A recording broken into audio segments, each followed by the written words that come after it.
এভাবেই বেজে ওঠে মৃত্যুর সাইরেন। এরপর আকাশে চক্কর দিতে দিতে গভীর পাহাড়ি জঙ্গলে আছড়ে পড়ে ইরানি প্রেসিডেন্টকে বহনকারী হেলিকপ্টার। প্রশ্ন উঠেছে, এটি কি স্বাভাবিক কোনো দুর্ঘটনা নাকি পরিকল্পিত হত্যাকাণ্ড? এই ঘটনায় ইসরায়েলের কোনো হাত রয়েছে? 3টি হেলিকপ্টার একসাথে রওনা দিলেও শুধুমাত্র প্রেসিডেন্টের হেলিকপ্টার কিভাবে দুর্ঘটনায় পড়ল? নিরাপত্তা টিমের কাছে কি প্রতিকূল আবহাওয়া সম্পর্কে কোনো বার্তা ছিল না? প্রবল প্রতিকূল আবহাওয়ার মধ্যেও কেন হেলিকপ্টার টেক অফ করা হলো? সব মিলিয়ে এটা নিছক দুর্ঘটনা নাকি ভয়াল কোনো ষড়যন্ত্র? তদন্তের পরেই হয়তো তার উত্তর বেরিয়ে আসবে। আজারবাইজান সীমান্তবর্তী একটি বাঁধ উদ্বোধনের জন্য গতকাল ইরানের পূর্ব আজারবাইজান প্রদেশে গিয়েছিলেন প্রেসিডেন্ট ইব্রাহিম রাইসি। তেহরান থেকে বিমানযোগে তাবরিজ শহরে যাওয়ার পর সেখান থেকে হেলিকপ্টারে করে অনুষ্ঠানস্থলে গিয়ে তিনি বাঁধ উদ্বোধন করেন। কিন্তু ফেরার পথে ঘটে বিপত্তি। ফিরতি পথে রওনা করার কিছুক্ষণ পরেই প্রবল বৃষ্টিপাত, কুয়াশা এবং ঘোলাটে প্রতিকূল আবহাওয়ার মধ্যে পড়ে প্রেসিডেন্টকে বহনকারী হেলিকপ্টার সহ মোট 3টি হেলিকপ্টার।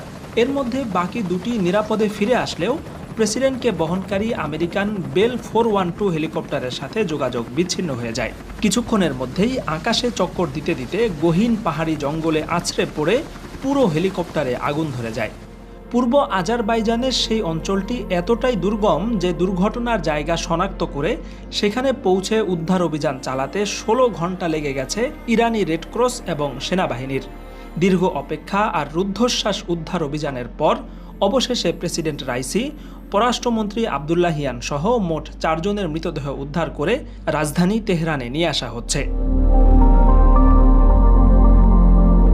ইরানি প্রেসিডেন্টের এই দুর্ভাগ্যজনক মৃত্যুর ঘটনায় তাকে বহনকারী আমেরিকান বেল 412 হেলিকপ্টার নিয়ে বেশ আলোচনা হচ্ছে।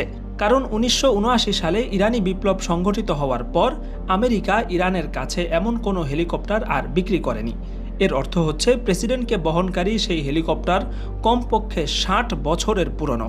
যদিও যুদ্ধ অভিযান, যাত্রী পরিবহন এবং উদ্ধার কাজ চালানোর ক্ষেত্রে এই হেলিকপ্টারের বিশ্বব্যাপী সুখ্যাতি রয়েছে, তথাপি দেশের সবচেয়ে গুরুত্বপূর্ণ ব্যক্তি প্রেসিডেন্টকে 60 বছরের পুরনো হেলিকপ্টার দিয়ে যাতায়াতের ব্যবস্থা করায় এই প্রোটোকল সিস্টেম নিয়ে এখন ইরানব্যাপী তুমুল সমালোচনা হচ্ছে।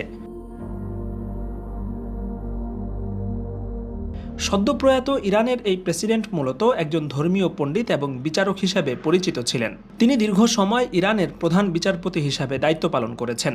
শৈশবে 15 বছর বয়সে পিতার মৃত্যুর পর দীর্ঘ পরিশ্রম এবং সংগ্রামী জীবন অতিক্রম করে তিনি 2021 সালের 3রা আগস্ট ইরানের 8ম প্রেসিডেন্ট হিসাবে দায়িত্ব গ্রহণ করেন। তাকে ইরানের সর্বোচ্চ ধর্মীয় নেতা আলী খোমেনির উত্তরসূরি হিসাবে দেখা হতো।